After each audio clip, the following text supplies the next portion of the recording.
Walang mabasa. Ito ang tanong. Ito ngayon ang Wala tanong sa Eden. kay Mr. Gusilatar. Kayo po ba, Mr. Gusilatar, natutupad ba ninyo ang lahat ng utos tungkol sa Sabat? Nakakaintindi. Natutupad ninyo? Nakakaintindi.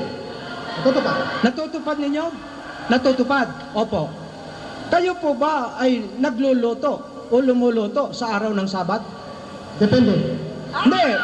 Kung kayo ay nagluluto sa araw ng Sabat, anong ibig mong sabihin sa depende? Nagluluto ho kayo? Depende. Hindi. Oo o hindi. Depende. Sa Makatwid, nagluluto rin. Hindi siya makatoy. Hindi sa lahat ng oras. Hindi siya makatoy. Anong ibig mong sabihin na depende? Depende sa okasyon. Sa Makatwid, may okasyon na magluluto ka. Mayroon.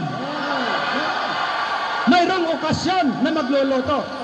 Di po ba ang sabi sa kasulatan na ang magpasindi, ang sabi sa Exodus 35, talatang 2 at 3, na bawal magsindi ng apoy sa araw ng Sabat?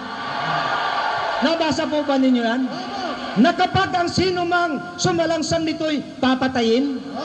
Sa Makatwid, Mr. Gusilatar, bakit buhay ka pa ngayon? Dapat matagal na kayong pinatay. 3 minuto pa. Akala ko wala. May utos ba si Kristo na ipangilin ang ika-7 araw na Sabat para sa mga Kristiyano? Meron. Basa.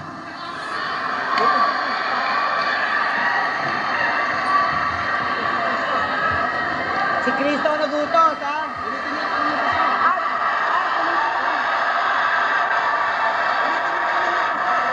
Mayroon bang utos si Kristo na ipangilin ang ika-7 araw na Sabat sa Kristiyano? Basa.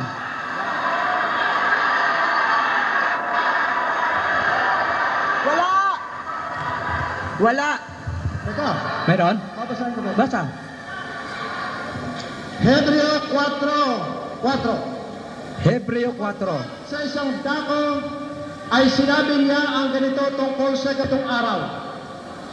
At nagpahinga, hindi unang araw, ika-7 araw. Wala daw. At nagpahinga ng ika-7 araw ang Diyos sa lahat ng kanyang ginawa. Talatang 10. Oh, Sapagkat yun. ang pumapasok sa kanyang kapahingahan ay nagpapahinga sa kanyang mga gawa gaya ng Diyos na kanyang ginawang pagpapahinga. Ang tinutukoy ba dyan ay ang Sabat na ika-7? Dinagdagan mo yan! Dinagdagan mo! Nagsingit ka ng salita! Nagsingit ng salita! Oh, sahin! Nagsingit ka ng salita! Ang sabi rito, ang ika-7 araw, hindi nga sila nagpahinga. Kaya may itinira ang Diyos na isang Sabat, isa pang Sabat na dapat ipahinga. Dinagdagan mo, sumingit ka ng salita. Madaya ka! Madaya ka! Nagsingit ka ng salita. Oh. Oh, nagsingit ka ng salita. Sige po, ano? Oh. Okay.